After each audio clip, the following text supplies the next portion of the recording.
ومن آياته أن خلق لكم من أنفسكم أزواجا لتسكنوا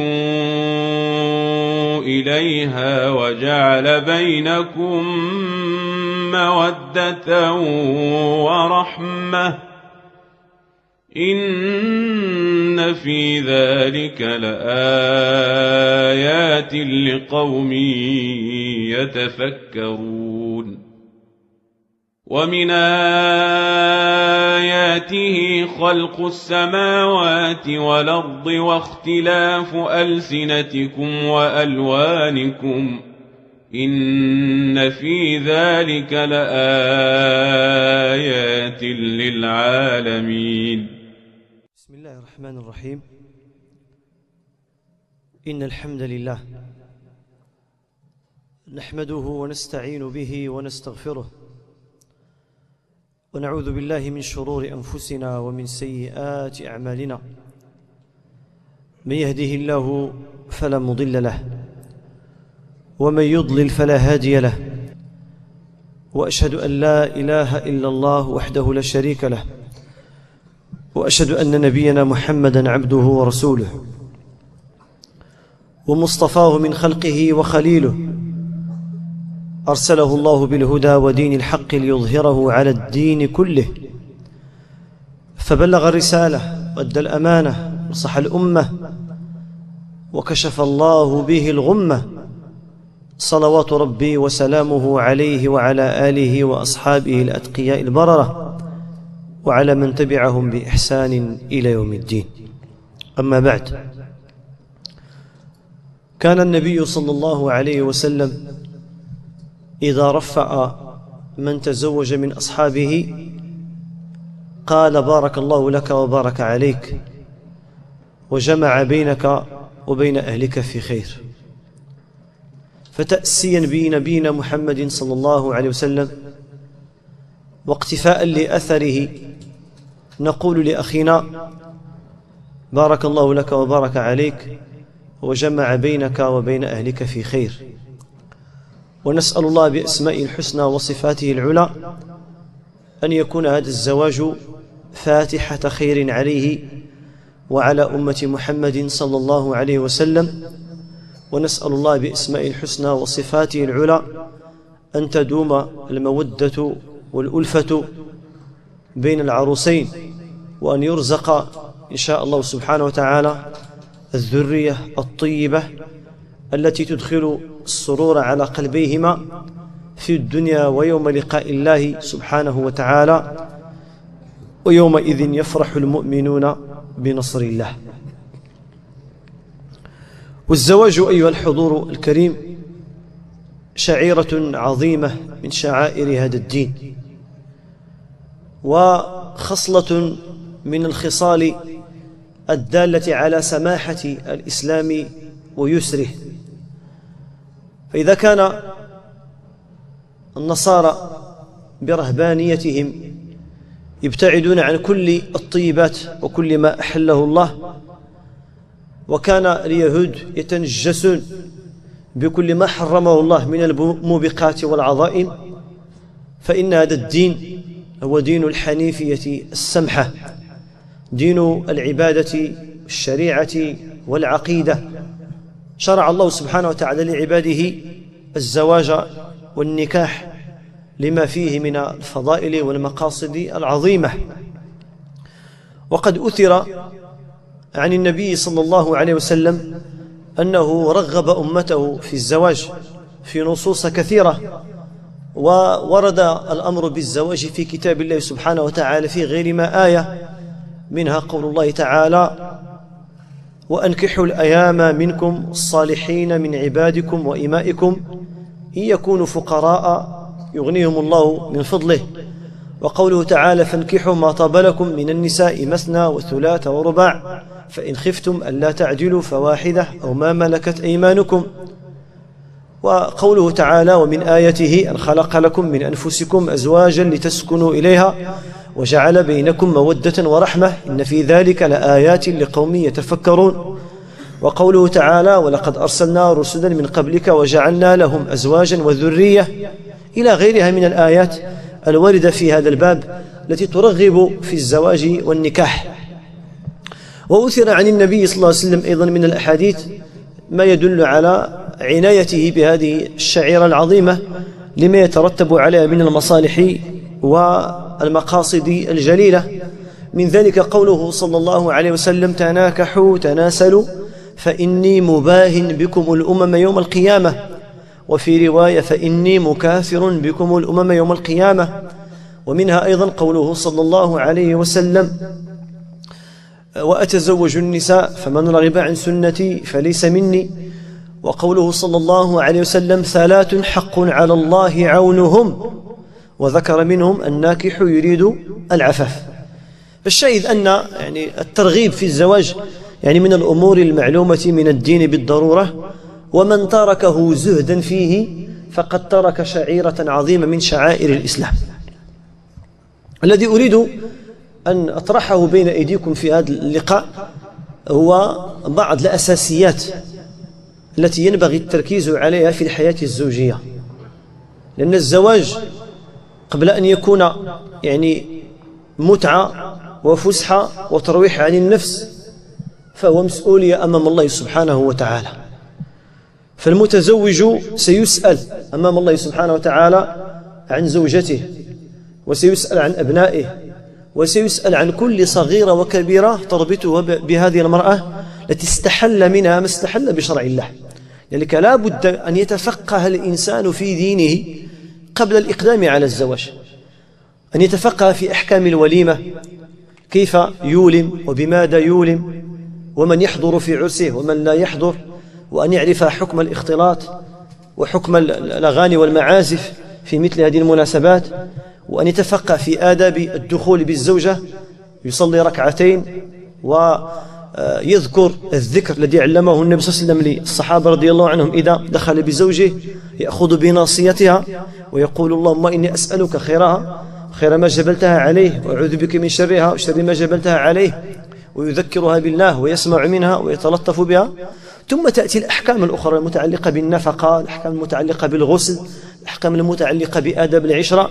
هذا كله علم يا إخوان، هذا كله علم وكله شرع وكله عقيدة وكله منهج. لا يمكن الإنسان أن يبدأ عرسه بالطبول وبالمزامير وبالخمور وبالمخدرات، وأن يجمع في عرسه من شرار الخلق، من السفهاء ومن الحمقى، وأن يأتي بعروس لا تصلي ولا تعرف الله ولا تذكر ولا تقرأ قرآن.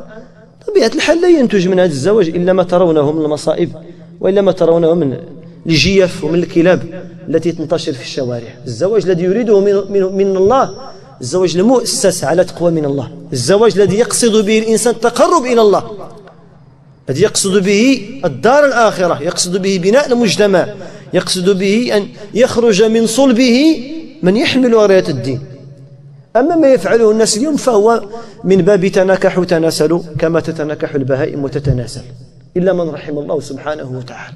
إذن الإسلام عندما شرع الزواج لم يضع إلا شرطا واحدا أساسيا يكون حاضرا في جميع الأوقات، وهو شرط التدين والاستقامة على شرع الله. فجاء النبي صلى الله عليه وسلم إلى المرأة، إلى الفتاة، إلى البنت، فقال لها وقال لوليها وقال للمسؤول عنها إذا جاءكم من ترضون دينه وخلقه فزوجوه، إلا تفعلوا تكن فتنة في الأرض وفساد عارض. إذن هذا الأصل ينبغي أن يكون عند الفتاة المسلمة، وهو أنها لا يطأها إلا من يخاف الله، ولا يتزوجها إلا من يحافظ على الصلاة، ولا يكون شريكا في حياتها إلا من يخاف فيها الله سبحانه وتعالى ويرقب وجهه. إذا جاءكم شرط من ترضون دينه وخلقه، فهذا الخاطب الذي يطرق بابك أيها الأب ويا أيها الأخ ويا أيها العم ويا أيها الخال ينبغي أن تعرضه على شرع الله. فإذا رضيت خلقه ودينه آنذاك أنت مأمور بتزويجه، فزوجوه. هذا أمر يفيد الوجوب، بمعنى إذا جاءك من يخاف الله ويحب رسول الله صلى الله عليه وسلم وطرق بابك للزواج فواجب عليك أن تزوجه، لأنك إذا رددت مثل هذا يعني من ستزوج؟ إذا أغلق الباب في وجه الصالحين وفي وجه الأخيار وفي وجه المصلين وفي وجه المؤمنين، من سيزوج؟ إذا جاءكم من ترضون دينه وخلقه فزوجوه. إلا تفعلوا، إذا وضعتم شروطا جاهلية ووضعتم تقاليد وأعراف تلزمون بها الناس، فإن الشباب سيهربون من الزواج ويقعون في الحرام. وهذا هو الذي وقع الآن. الزوج أو الشاب المسلم في زماننا يخاف من الزواج، من تكاليفه، من مسؤولياته، من أعبائه، من شروطه، فهذه الدوافع تجعله ينفر منه، حتى صار معنا من أبناء 40 ولما يتزوجوا بعد. أما أبناء 30 فحدث ولا حرج، أما أبناء 20 فأكثرهم لا يفكر إلا في اللعب والضحك. أبناء 20 أكثرهم لا يفكر إلا في اللعب والضحك. أن يتزوج أبناء 20 في مجتمعنا هذا شيء نادر وقليل. لماذا؟ لأنه وضعت في طريق الزواج عراقيل كثيرة، ووضعت شروط ما أنزل الله بها من سلطة، يعني كلها شروط مادية. يعني يسألون عن الوظيفة، يسألون عن الدخل، يسألون عن السكن، عن السيارة، عن الرصيد، شحال بغيت تعطينا في الصداق، شحال غتجيب من بقرة، شحال غتجيب من معزة، شحال غتجيب من فروج. يعني أمور مادية فقط. لا يسألون هل تصلي الصلاة في الوقت، هل أنت تعمل في الحلال، هل عندك نسب طيب، كم تحفظ من القرآن، يعني هل عندك أصدقاء صالحين، كيف هي سمعتك في الحي، كيف تعاملك مع الناس. هذه الأمور لا تهم. المهم أن تأتي بالدراهم والدنانير يزوجك الواحدة والعشرة، يعني على المقاس اللي تبغي تاخذ جيبي لي الفلوس. لذلك انتشر ما انتشر في مجتمعنا من الإشكالات ومن المفاسد الاجتماعية. إلا تفعلوا تكن فتنة في الأرض وفساد عريض. والله حصل من الفساد ما أخبر به النبي صلى الله عليه وسلم حين منع الأكفاء من الإحصان والعفاف وفتح الباب أمام السفهاء والسفيهات، حتى صرنا نرى في أعراس المسلمين وتسمعون من يطبل في الثلث الأخير من الليل في وقت استجابة الدعاء، ويشرب الخمر في عرسه، وترقص أخته وترقص أمه، وتتكشف بنات خاله، ويختلط الحابل بالنابل. لا صلاة تصلى في وقتها ولا ذكر يذكر في وقته، ومع ذلك يرجو الناس يرجون البركة والسعد من زواجهم، فلا بركة ولا سعد إلا في شرع الله وفي سنة رسول الله صلى الله عليه وسلم. وجاء الإسلام إلى الشاب الذي يرغب في الزواج، وهذه نصيحة نوجهها إلى كل شاب يرغب في الزواج: إياك أن تغبن في زواجك، إياك أن تغبن في زواجك، إياك أن تسحب إلى غير الوجهة التي أرادها لك رسول الله صلى الله عليه وسلم. يقول الحبيب المصطفى لكل شاب راغب في الزواج: تنكح المرأة ل4. هذا كلام الحبيب المصطفى صلى الله عليه وسلم الذي قال الله عز وجل عنه: لقد جاءكم رسول من أنفسكم عزيز عليه ما عنتم حريص عليكم بالمؤمنين رؤوف رحيم. النبي صلى الله عليه وسلم ينصحك إذا فكرت في الزواج، ويقدم لك الاختيار، ويرشدك ويبين لك ويوجهك إلى الطريق الصحيح، لأن الله سبحانه وتعالى أخبره وعلمه وأوحى إليه. فإياك أن ترد نصيحته، إياك أن ترد نصيحته، لأنك ستهلك. إن من رد حديث رسول الله فهو على شفا هلكة. تنكح المرأة ل4. المرغبات التي ترغب الذكر في الأنثى لا تخرج عن هذه ال4، وأتحداكم أن تذكروا شيئا غير هذه ال4. لا يرغب الذكر في الأنثى إلا لهذه المرغبات ال4. أخبر بها الحبيب المصطفى صلى الله عليه وسلم الذي أوتي جوامع الكلم. تنكح المرأة ل4: لجمالها، ولمالها، ولحسبها، ولدينها. هذه هي الأصول والأوتاد التي ترغب الرجل في المرأة. المرغب الأول أن يكون اختيار الزوج مبنيا على مقياس واحد لا ثاني له. لا يهمه أن تكون نصرانية أو يهودية أو مجوسية أو ملحدة أو مسلمة، لا يهمه أن تكون ذات نسب ولا ذات دين ولا محتجبة ولا متبرجة. المقياس الوحيد عنده هو مقياس الخلقة. مقياس الخلقة، ينظر إلى خلقتها وإلى هيئتها وإلى شكلها. ويصر على هذا المقياس ويقصي غيره من المقاييس، هذا هو الممنوع. أما إذا استحضرت هذا المقياس وقيدته بالمقاييس الأخرى فهذا مطلوب لا حرج فيه. لكن أن يكون أنت همك في الزوجة فقط هو شكلها وطولها وعرضها ولونها، والله لن تسعد ولو تزوجت أجمل نساء أهل الأرض، لن تسعد ولو تزوجت أجمل امرأة في العالم، لأنك ما سلكت السبيل الموصل للسعادة. لأن السعادة بيد الله، السعادة ليست في المال ولا في الجمال ولا في المركوب ولا في الملبوس. اركب ما شئت وكل ما شئت والبس ما شئت، فوالله لن تسعد إلا إذا وضعت جبهتك إلى الأرض وقلت سبحان ربي الأعلى. لن تعز إلا إذا تذللت لله، ولن تصير غنيا إلا إذا افتقرت إلى الله.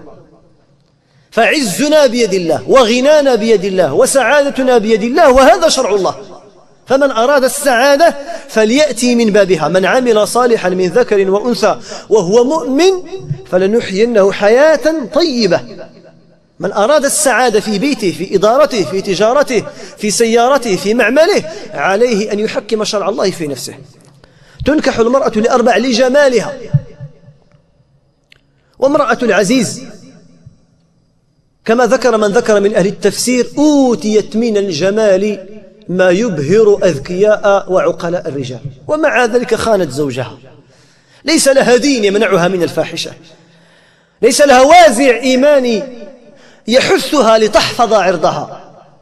جمالها غرها وأنوثتها جعلتها تطغى وتبيع عرضها وشرفها لغير زوجها، وهذا واقع.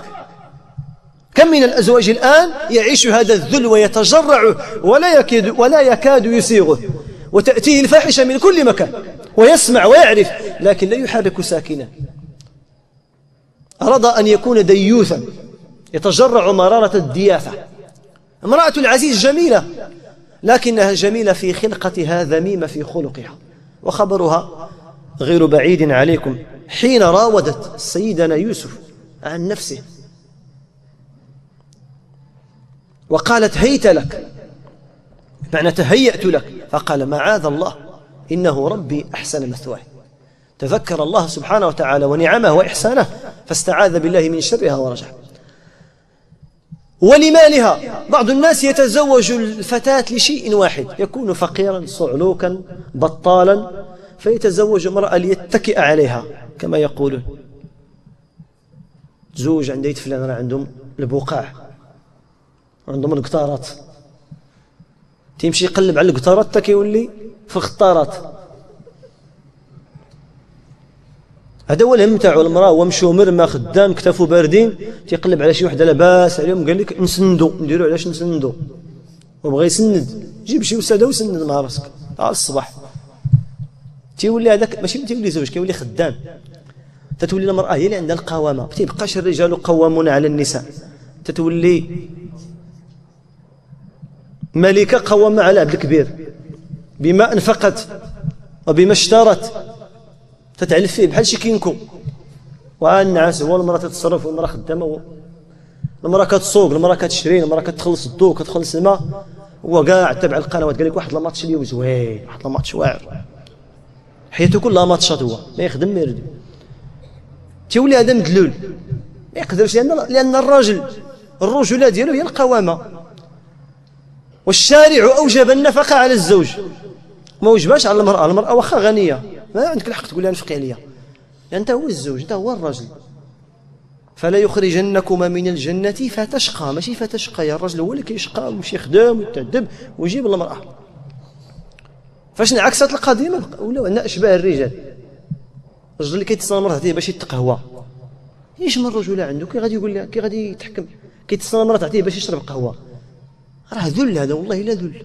تزوج من أجل المال فيعيش ذليلا، يعني عبدا وخادما لهذه المرأة ولنسبها. شي واحد تيكون مجهول ما عرفو حد لا باس عليه، ولكن عارفين هو الأصل تاعو مزلوط، تبي يتناسب مع شي عائلة معروفة ماشي يهز ذاك النسب ديالو. تكون متدينة، تكون تتصلي ما تتصلي ماشي مشكل، المهم بنت أيت فلان، أنا راه نسيب فلان فلان غادي يموت وغادي يمشي هذاك النسب، الجمال غادي يمشي.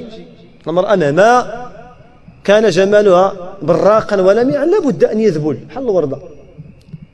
والمال حتى هو غادي يتقاضى شحال قدك، لا بدي يتسالي المال، واش يبقى المال دائما؟ شحال واحد كان عايش الفوق وطاح، كلشي كيمشي. ولدينها المعقول، بمعنى هذا الشاب هو بغى يتزوج تيقول لك اول حاجه خصني بعد المرة تكون دايره الحجاب وتكون تتصلي. هذا الشرط لا نقاش فيه، ما فيهش نقاش، هذا الشرط اساسي. لا تكون امراه محجبه وتتصلي ومحافظه على الدين ديالها. انا ما نتزوج شي سحاره ولا مش عويده ولا عاد كيشوف الامور الاخرى. اذا اجتمع فيها الدين والمال والجمال والنسب هذا نور على نور، على خير، هذا جابوا لك الله سبحانه وتعالى. لكن اذا كان الدين لوحده فوالله تكفيك. ولا أمة مؤمنة خير من مشركة ولو أعجبتكم. واحد دابا قال لك بغى الوراق تمشي كيتزوج شي صبليونيه ولا شي بلجيكيه قد جداه، تيقول لك ها المدام، وانت هو المدام. اش اودي من مدام عندها 87 عام وعروقها خارجين بحال بلارج تيدور بها في البحر وعاجبو راسو راكب معاه شي قشقاجه وتيدور، قال لك ها المدام، راه انت هو المدام ماشي هذيك. ما حشمتيش على عرضك، تبيع دينك مقابل يعني عرض من الدنيا قليل؟ لا، ما المسلم ما يفعل. نكاح الكتابيات جائز لكن بشروط، ماشي بحال هذا انتحار ماشي زواج. انت راه سميتو الانتحار، كيجيب مراه قد جداه طمعا في درهم ولا 2 دراهم، لا قدر الله تزوجتيها اليوم ومتي غدا، اش بيدير بهذوك الوراق؟ بيدخل بهم للسقر؟ اش بيدير بهذوك الوراق؟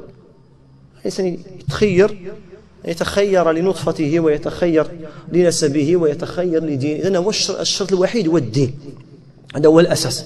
أن يتزوج المسلم الشاب المرأة المتدينة التي تحفظه في عرضه وفي ماله، التي تأتمر بأوامره وتنتهي بنواهيه، كما قال النبي صلى الله عليه وسلم: 4 من السعادة و4 من الشقاء.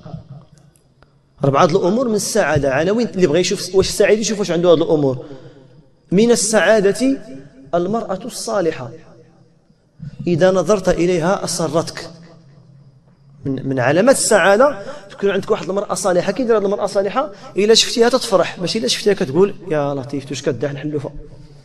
شحال ما دابا كيشوف مرتو كيبدل الطريق، كيدير لمرتو في التليفون لابيلانس، دايره الصونيت د لابيلانس، كيسمعها زعما راه شاعله البوله، كيدير لها الكلب أعزكم الله. ما حاملش الحياة ديالو، عذاب، عايش العذاب، ما كاينش الدين. إذا نظرت إليها أسرتك، كتشوف هذيك المرأة تتفرح. النظرة المعنوية والنظرة الحسية، كتلقى المرأة مقادة في حالتها وساترة راسها ولابسة مزيان وقت ما بغيتيها موجودة. والنظرة الحسية كتشوف ديك المرأة كتصلي، أنت داخل الدار دخلتي لقيتي المرأة ساجدة تتصلي، ولا لقيتيها هازة القرآن كتقرا، وراه غتفرح إلا كنتي مؤمن. راه نعمة هذه اللي خليتي في الدار، ماشي أنت خارج على برا ومخلي المرأة دايرة المشاكل. إذا نظرت إليها أسرتك. النظر هنا يقصد به النظر المعنوي ديال الأفعال ديالها، والنظر الحسي الخلقة ديالها، دائما المرأة مصوبة ومقادة ومرتبة هكا المؤمنة. وإذا غبت عنها، وإذا أمرتها أطاعتك. إذا أمرتها بشيء أمر كتطيعك، كتسمع منك، لأن أنت الحمد لله كتأمرها بالخير ما تأمرهاش بالشر. وإذا غبت عنها أمنتها في نفسها ومالك، كتسافر كتخرج مهني مخلي المرأة، ما تحتاج شي واحد يقابل لك الدار ديالك.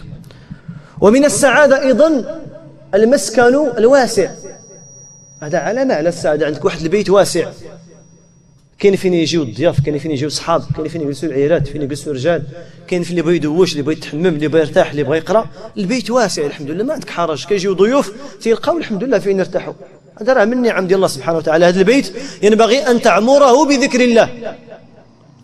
ومن السعادة أيضا الجار الصالح، عندك واحد الجار ونعم الجار، يعني فوق الشدة يوقف معك، فوق الفرح تيتعاون معك، وقفتي عليه في شي حاجة كيتعاون معك، غبتي كيسول عليك، درتي شي حاجة كينصحك، درتي شي معصية كيسترك. هذا الجار راه قليل بحال هذا النوع.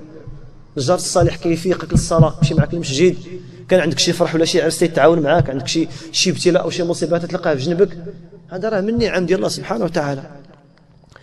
ومن السعاده ايضا الدابه او المركب الهني، شي واحد عنده شي مركب هاني، سياره ولا دراجه ولا اي وسيله من وسائل النقل، شي دابه ولا شي حيوان، يعني كيقضي بها الاغراض ديالو، راه في نعمه، خصو يشكر الله سبحانه وتعالى ويدير الدعاء ديال الركوب، وما يمشيش بهذيك السياره الا للبلايص اللي حل ليه الله، وما يهز بهذيك السياره داك الشيء اللي حل ليه الله، ويكون على بال، راه نعمه سيسال عنها.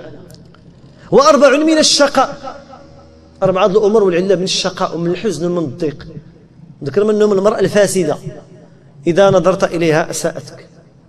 يا بس اذا شفتيها راه قاعده مع التفوسيخه والدون والتبربيق، عندك الحرب في الدار، هاك تخرج انت من هنا كيخرجوا يسراو لك من هنا، تخرج من الباب والسروال خرج من الشرجم، وسير انت جيب البوليس. المراه والعياذ بالله سحاره مشعوذه، انت خارج من هنا والمراه تبعك تدور، عارف اصحاب البار، اصحاب النعناع، اصحاب الاقامه، اصحاب جافيل، الرسوفورات، اصحاب الطاكسيات، مجمعه مع قادير كامل وياه، كاع ما عندها عارض، اللي لقات كيدير احمد، كيدير سعيد، فين غبرتي ابو العيد، مراه ما عندها عارض، ما عندها شرف، هي مقدمه، هي مدرمه بحال الطاكسي، هذه ماشي مراه، هذه مصيبه، كارثه عظمى. اذا نظرت اليها اساءتك، دخلتي للدار كتلقاها في شي حاله ما فيها ما يتشاف، الا خارجه على برا كتقاد تزوق وتلبس مزيان، قاعده في الدار كتلقى الخزامه هنا، النعناع هنا، العرعار، الشيبه، يعني بحال الدروكري. لا تتزينوا الا خارج البيت، وفي البيت ما كاين الله المستعان. واذا امرتها عصتك، او دي طيبي، سير طيب انت نيت، الله يطيب لك القلب.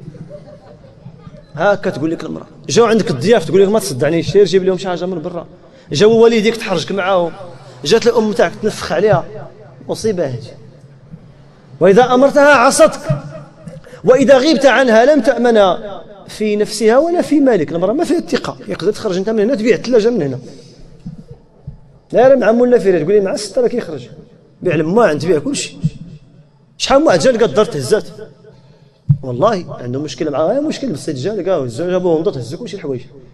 والقانون تيقول لك ما كاينش السرقه بين الزوجين، وضرب راسك مع الحيط، تجي تهز لك حوايجك وتعذب فيك، تقول لك دابا نوريك اش كيسووا العيالات. شوف لما التحدي اش كيسووا العيالات.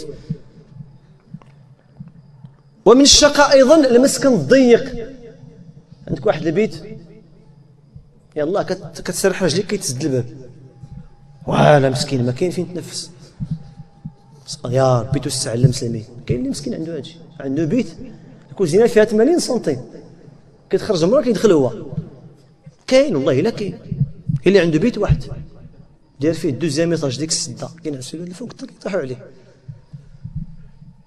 الله يوسع على المسلمين. اذا اللي عنده اتساع يحمد الله ويشكره ويقرا القران في هذيك الدار ويكرم الناس ويدير الصدقه ويدخل. ماشي انت عندك التوسع وكل بيت دير فيها مصيبه، هذاك البيت درتي فيها كارثه الاخرى، حسب شوف اش كدير في هذوك البيوت، كل بيت مرون فيها الدواسه. دير الخير، دير الخير، راه كاين اللي ما لقاش هذاك الاتساع اللي عندك، تيجيو عنده الضيوف تيتحرج، ما يقدرش يعرض عليهم، مسكين ما عندوش اتساع، هذا راه من الشقاء، تيولي معذب. بغا يجي عندك شي ضيف خصك تصيفط المراه عند دارهم، ماشي تجلس الضيف. من الشقاء هذا ولا ماشي من الشقاء؟ ان الله يوسع على المسلمين. ومن الشقاء ايضا الدابه القطوف، شي واحد عنده شي ردوز كاع مقشقجه، ها كتحلب في ليسانس، الجوانط مشتتين، السيلان معوج، الفرانات مقطعين، الصالون ما فيه ما يتشاف، ساكنين مع الفيران، بمشي غير الله مسكرو تتقول لي الله ما نزيد. وشي واحد اخر عنده شي سياره مزيانه اقتصاديه راكب ودايز قدام والاخر واقف عليهم بان، ما كيحس بالشقه، تيحقر راسو.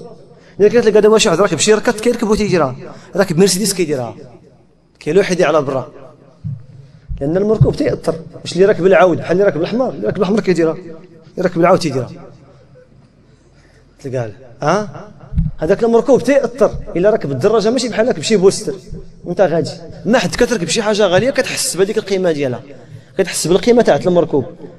ولا عندك شي حاجه هي اللي خسران، غير يعني شي واحد عنده شي بيكالا عاشقه البياسات، هي صعب مع السيكليس، شاريها ب 16 وخسر عليها 24، مصيبه هذه.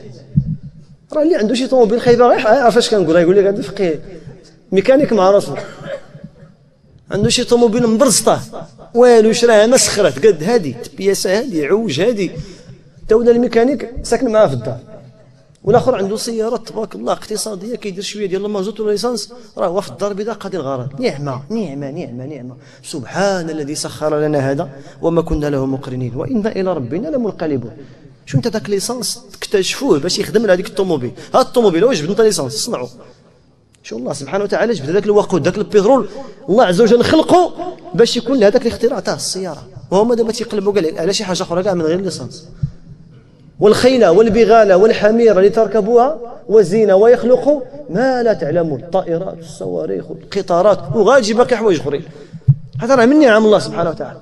الا عندك شي حاجه من هذا الشيء مسخره يا وقدي بها الاغراض للناس. ماشي انت الطوموبيل الله يحفظ كتلقاه داير لها الباش 23 يوم كيخرج عن الصنار ديال الحد وكيترعد، يعني كيقيسني شي واحد.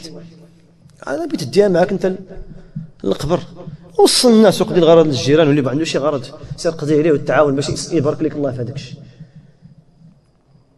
كملنا هذا الربعه تاع الشقاء، ياك ذكرنا الزوجه الفاسده، الجار لا ومن الشقاء ايضا الجار السيء.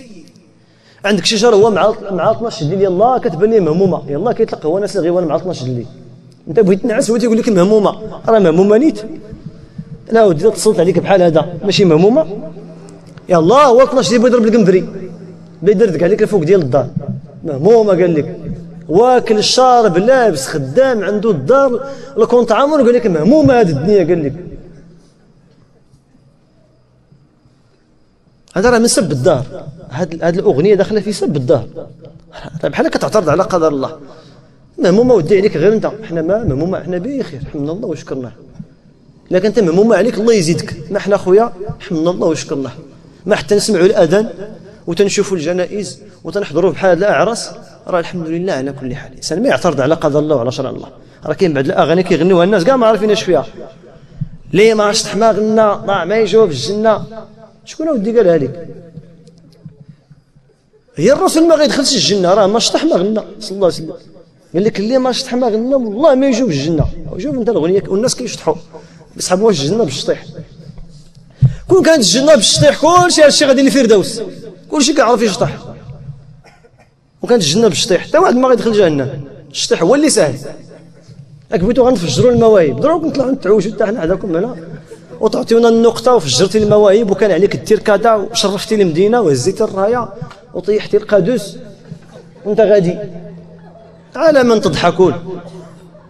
على من تضحك؟ واش انت جايب بنت الناس معريها تتشطح قدام المجرمين وكتقول لي شرفتينا وحمرتينا الوجه باش بالتسرفيق؟ اش من وجه حمرتي؟ هذا هو الاسلام، هذا هو الدين، هذا هو العرض، هذا هو الشرف. فين امه محمد صلى الله عليه وسلم؟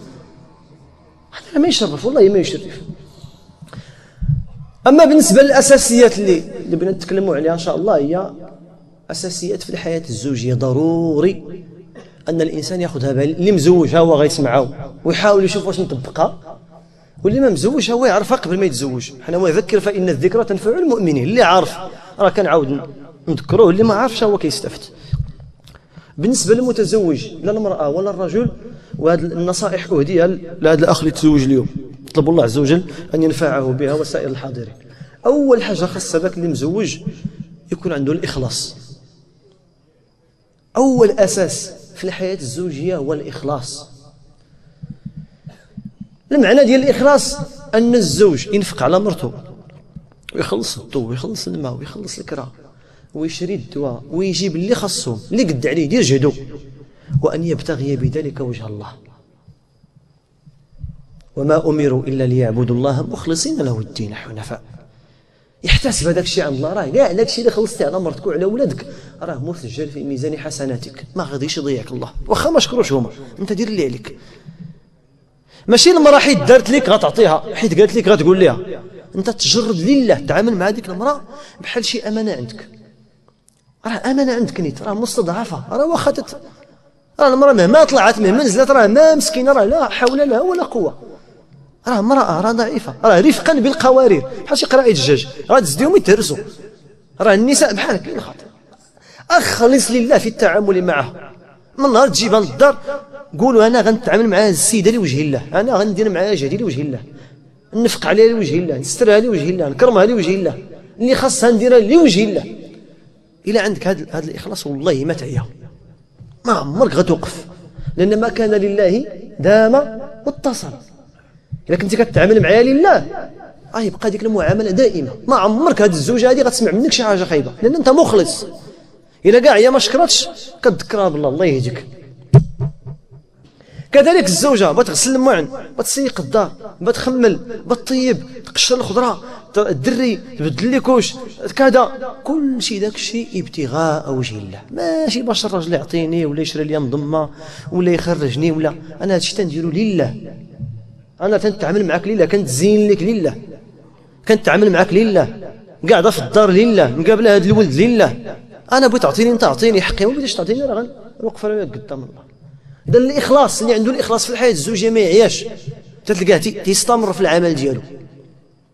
ماشي الانسان تلقاه تتعامل مع المراه الا كانت معاه مزيان كيتعامل معاه مزيان، ها كتخيب تيخيب حتى هو، لا الا خيب مزيان بقى انت في الاصل ديالك، ما تمشيش مع التيار، بقى وثبت على مواقفك.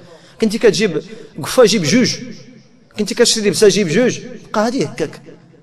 فوالله اذا كنت مخلصا لا من جهه الزوج ولا من جهه الزوجه، فان هذا العامل يعين على استمرار الحياه الزوجيه.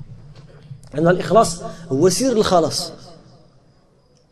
والنبي صلى الله عليه وسلم يعني رغب في الإحسان إلى الزوجة والنفقة عليها واحتساب ذلك عند الله، وقال في الحديث الصحيح: نفقة تنفقها في سبيل الله، أو درهم أنفقته في سبيل الله، ودرهم أنفقته على مسكين، ودرهم أنفقته على نفسك، ودرهم أنفقته على أهلك، أعظمها عند الله الذي أنفقته على أهلك.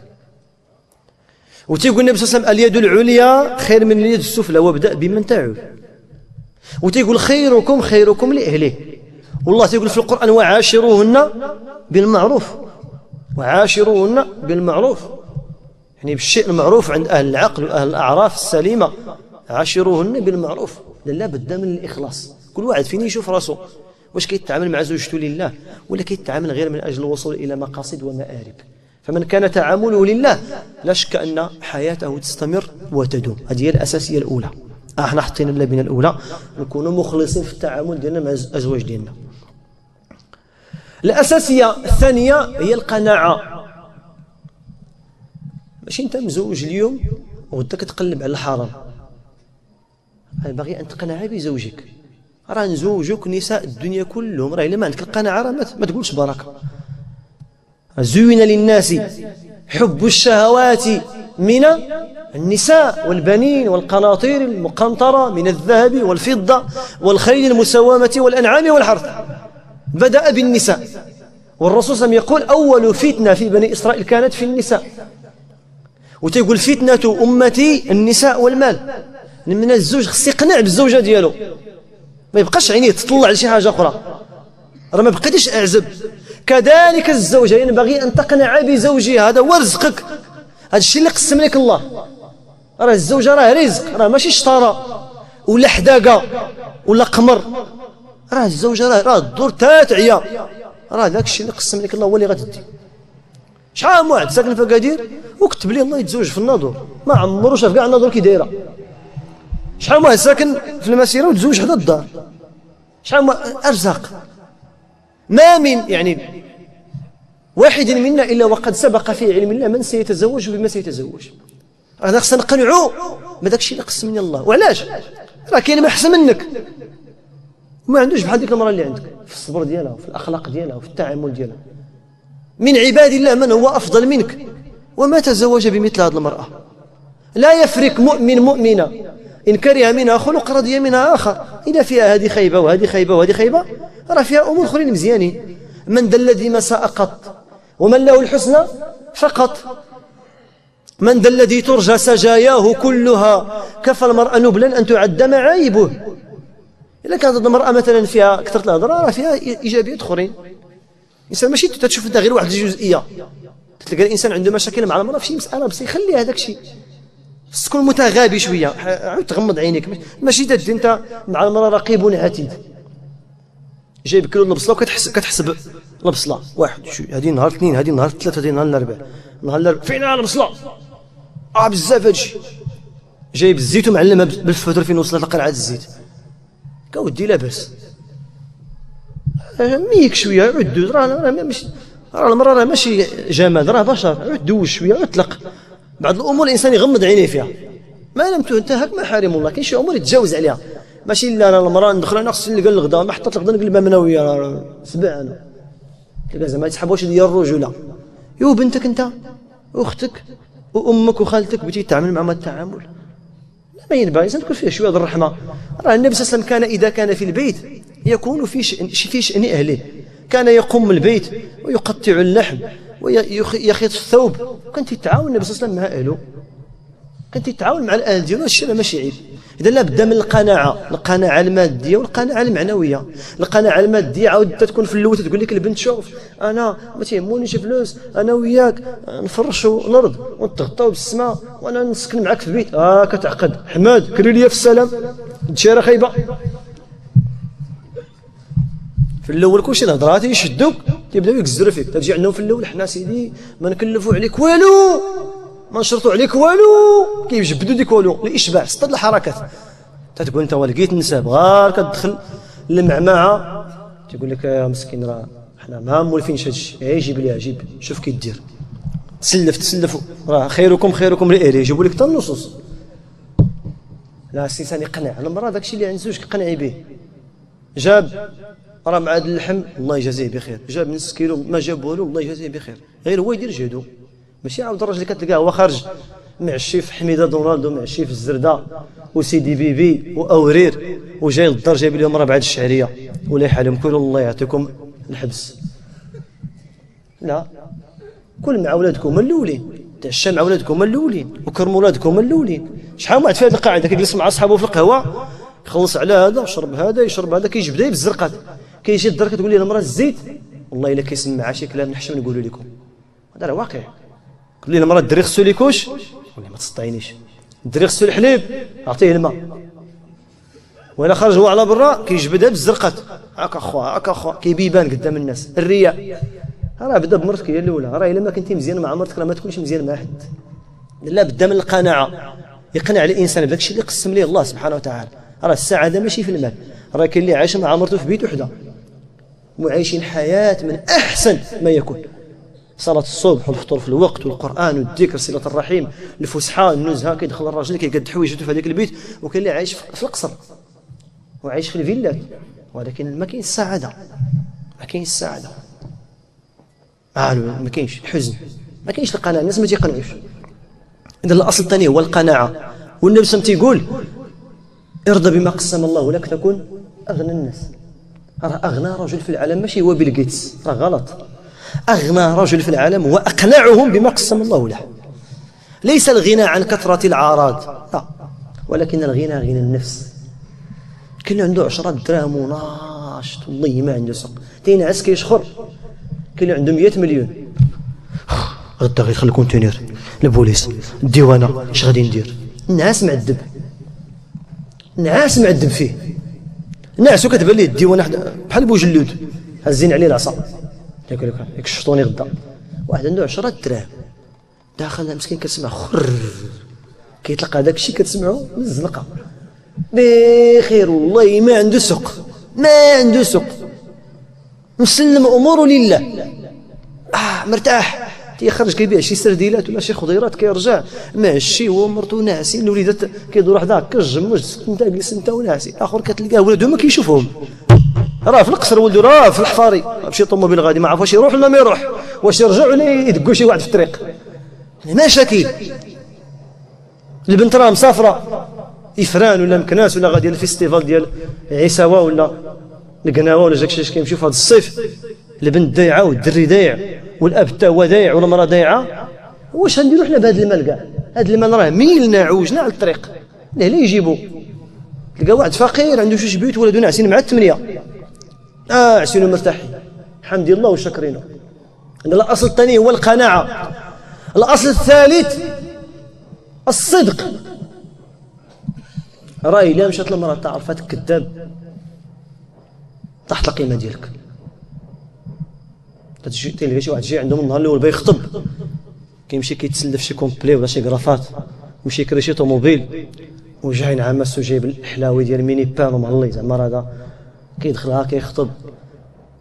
يقول لما والو لا قدر تسكر والو زريب ما فكره. شوف الوالد الا بغيت تعاون معنا في الاول تيقول لهم عندي الدار عندي كذا انجينيور ديال الطا، والناس تا هما تيتيقوا هادشي. هاكا تجي المراه للدار كتلقى ما كذاب، عندي هنا عندي هنا عندي هنا عندي صاحبي كثر التليفونات، ولكن الراجل كذاب. دابا نجيب غنعطي والو كلشي كذوب. راه الا مشى الراجل تتصبع على صفه الكذب راه ما يربحش. ويجوز الكذب على الزوجه، ولكن ماشي هذا الكذب اللي هو المعارض التعريض. يقول لك مثلا جيب الثلاجه انت ما عندكش، تقول ان شاء الله غادي نجيب. هذا كيتسمى التعريض، فهمتيني؟ غتخرجنا نهار الحد ان شاء الله غادي نخرجوا. ولكن باش تكون داك التصريح بالكذب والتلون وتكذب على الزوجه تاعك وتخبي على امورك، لا خصك تفتح. تقول لك شي واحد انا كاع مرتي ما خصها تعرف اش عندي، لا خطا. راه مرتك هي اللي خصها تعرف اش عندك، تعرف اش كيتسالك وشنو اللي ديالك ومع من تكون شكون صحابك. راه مرتك هي. انا مرتي والله ما نقول لها اش عندي بالله العيال ما تدسرهمش، عندك تدسرهم. حديث صحيح رواه ابليس. ما تدسرهم قال لك كيفاش ما تدسرهم؟ راه مرتك هذيك راه مشاركه معك الحياه، خصك تكرمها وتهلا فيها. لا بد من الصدق، واذا الزوجه ما تكونش كذابه. ماشي هي كانت في السوق تقول لك كنت عند امي لا هو قال لها ما تخرجي، خرجت ودخلت، خرجتي لا ما مشيت فين. راه الا مشى الزوج تحس عليك كذوب صافي تحطي، ما باقيش غيتيقك. ياك اش قال النبي صلى الله عليه وسلم؟ وان الرجل لا يكذب ويتحرى الكذب حتى يكتب عند الله كذابا.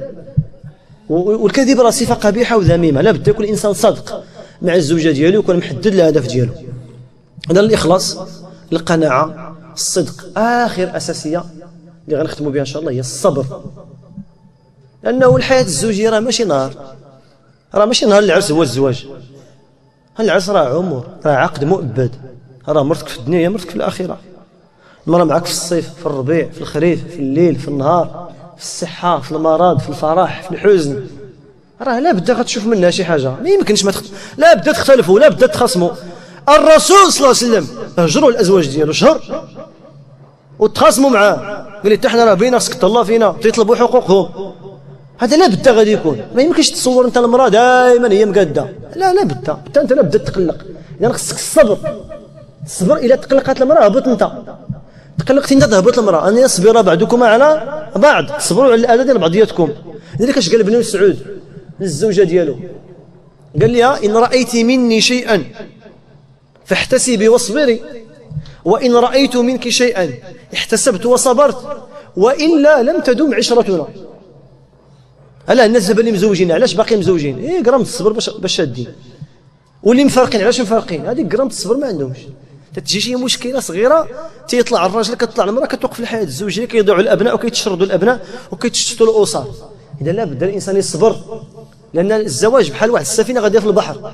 لا بد يكون امواج، لا بد تكون رياح، لا بد تكون فتان، تكون عواصف، باش ما كان داك اللي صايق السفينه ثابت وعنده تجربه وعنده نضج وعنده ثقل تلقاه غادي كيوصلها ديك المؤسسه تاع الزواج يوصلها لبر الامان، توصلها لبر ديال الامان. اذا اقتصروا على ما ذكرت من هذه الاساسيات اللي هي الاخلاص والقناعه والصدق والصبر. واسال الله سبحانه وتعالى ان يصلح بيوتنا جميعا، وأن يهدي أزواجنا، وأن يصلح أبناءنا، وأن يطيل أعمارنا في الصالحات، وأن يختم لنا ولكم بالحسنى. مرة أخرى نبارك لأخينا ونقول له بارك الله لك وبارك عليك وجمع بينكما في خير. الآباء الذين حضروا معنا واحتسبوا وصبروا على هذا المجلس، أسأل الله سبحانه وتعالى كما صبرتم معنا أن يسهل عليكم الوقوف أمام الله. أسأل الله سبحانه وتعالى أن يثبت أقدامكم على الصراط. أسأل الله سبحانه وتعالى أن يكون هذا المجلس شافعا لكم يوم لقاء الله. أسأل الله سبحانه وتعالى أن يرزق آباءنا وإخواننا حج بيت الله الحرام، وأن يختم لنا ولهم بالحسنى. سبحان ربك رب العزة عما يصفون، وسلام على المرسلين، والحمد لله رب العالمين. إن الله وملائكته يصلون على النبي يا أيها الذين آمنوا صلوا عليه وسلموا تسليما.